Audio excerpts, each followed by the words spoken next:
प्रिय मित्रों नमस्कार।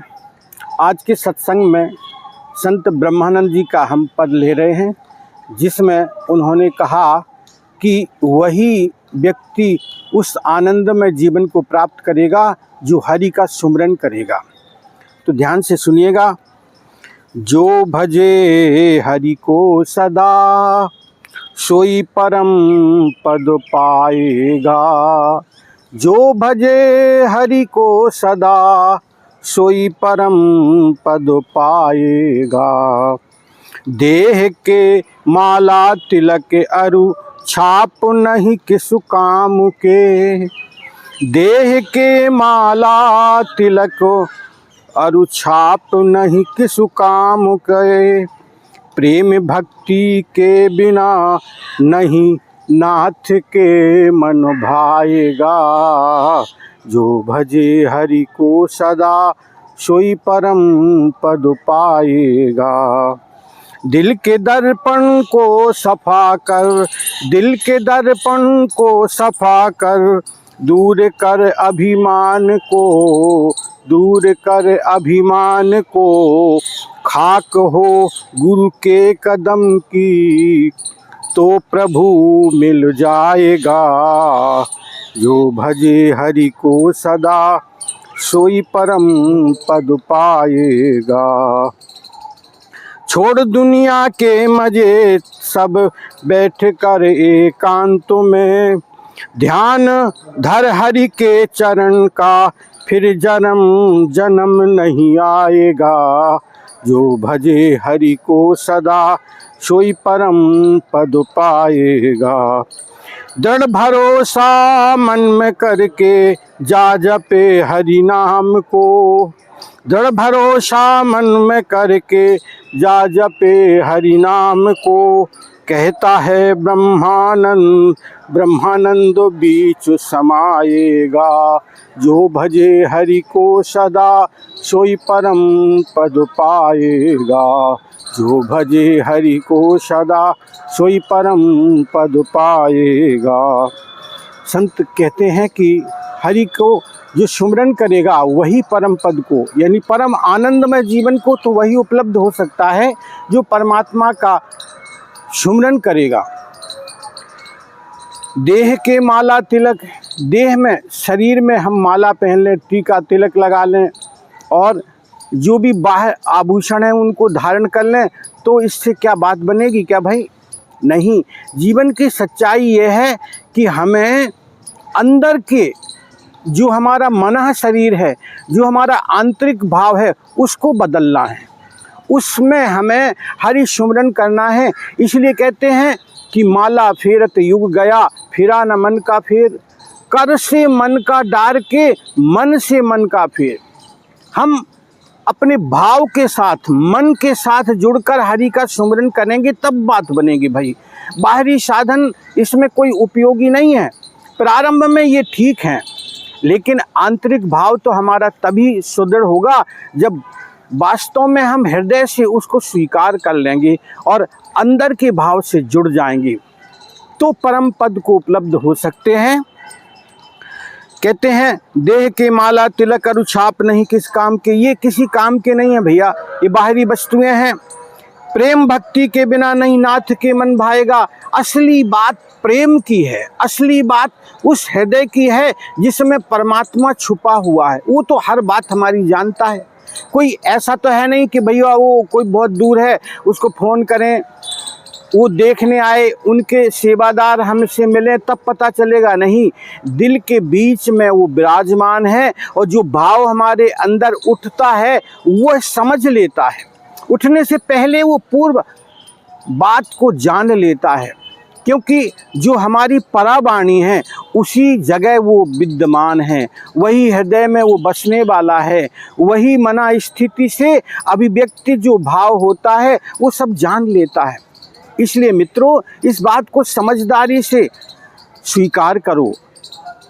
प्रेम भक्ति के बिना नहीं नाथ के मन भाएगा। अगर प्रेम नहीं बढ़ा हमारे जीवन में तो फिर परमात्मा के हृदय में हमारी बात नहीं पहुंच पाएगी, उस तक हमारी बात नहीं पहुंच पाएगी।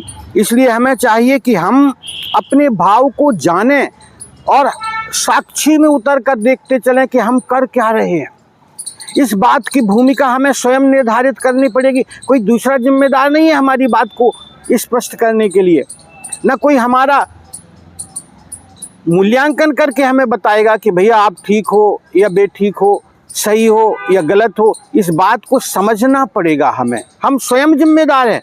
देखो, जो जीवन में घटित हो रहा उसकी जिम्मेदारी हमें स्वयं लेना पड़ेगी, तब हम अपने जीवन में बदलाव करेंगे। और हम अपनी जिम्मेदारी दूसरे के कंधे पर डाल दें कि वो जिम्मेदार है इसलिए मेरी ये स्थिति बनी, नहीं भाई, तो हम सुधार नहीं कर पाएंगे। अपने जीवन का सुधार तब होता है जब स्वयं अपनी आवृत्ति को जान लें कि मेरा मन, मेरा शरीर, मेरा भाव, मेरा संबंध, मेरे रिलेशन क्या है, वो स्वयं के मेरे द्वारा उत्पन्न किए हुए हैं, किसी दूसरे के माध्यम से नहीं है। मैं स्वयं जिम्मेदार हूँ इन सब परिस्थितियों का।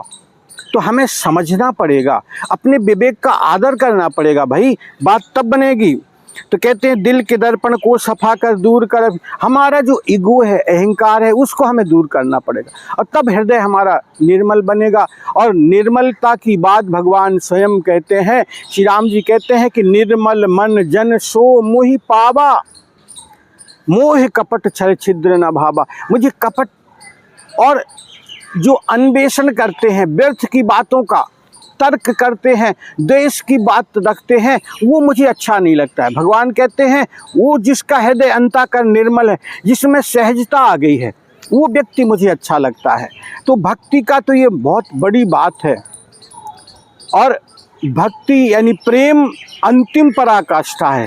परमात्मा से प्रेम जुड़ जाए, ये सबसे बड़ी भक्ति है। प्रेमा भक्ति जिसके जीवन में आ गई, वही तो वास्तव में उस परम पद का अधिकारी हो पाता है। कहते हैं दिल को दर्पण को सफा कर दूर कर अभिमान को, और खाक हो गुरु के चरण में। हम अपना अहंकार मिटाकर गुरु के प्रति समर्पित हो जाएं, खाक यानी राख बन जाएं। और कैसे बनेंगे? अपने अहंकार को विसर्जित करना पड़ेगा, शरणागति में जाना पड़ेगा, तब बात बनेगी भैया। उसके बिना हमारा जीवन नहीं चल सकता है। हमारे जीवन में कुछ न कुछ रोड़े आते रहेंगे। अगर हमने अभी अपमान को, अपने अहंकार को विसर्जित कर दिया, तो गुरु की शरणागति प्राप्त की, तो गुरु में ही तो ब्रह्म है। और वही ये बात हमें महसूस करा देगा कि तुम भी ब्रह्म के स्वरूप हो। तुम्हारी चिन्मय जो आत्मा है वह ब्राह्मी अवस्था की बात है, कोई अलग नहीं हो भैया। एको अहम द्वितीय नास्ति, परमात्मा जो इस सारे जगत में व्याप्त है वही मेरे अंदर भी विद्यमान है। मैं उससे अलग कैसे हो सकता हूँ? वही तो मैं हूँ और वही सारा जगत है। आखिर हम द्वेष किससे करें? हो सकता है जीवन में कोई हमारे साथ किसी ने जानबूझकर या अनजाने में जो भी परिस्थिति बनी, हो सकता कुछ गुमराह कर दिया हो, कुछ दुरुपयोग कर दिया हो, लेकिन हमारा हृदय नारायण जैसा होना चाहिए। नारायण का वास्तव में स्वरूप क्या है? विशाल काय।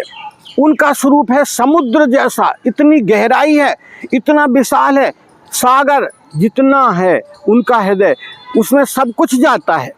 संसार की जितनी भी वस्तुएं हैं नदियां लेकर जाती हैं, गंदगी भी ले जाती हैं, कूड़ा करकट भी ले जाती, सब कुछ लेकिन सागर उन सबको स्वीकार कर लेता है, उनको मना नहीं कर पाता है। इसलिए विवेक का आदर करके हमारा हृदय भी थोड़ा विशालतम नारायण जैसा होना चाहिए। भगवान विष्णु का स्वरूप बताता है कि हम कैसे बने, विशाल बने, हृदय बहुत बड़ा हो जिसमें सब कुछ समाहित, हम सबको माफ़ करने वाले बन जाएं। कोई किसी ने कुछ भी दुराग्रह किया, लेकिन दिल अगर आपका बड़ा है तो उसमें वो फिर द्वेष पैदा नहीं होगा और हमारी शांति नहीं बिगड़ेगी।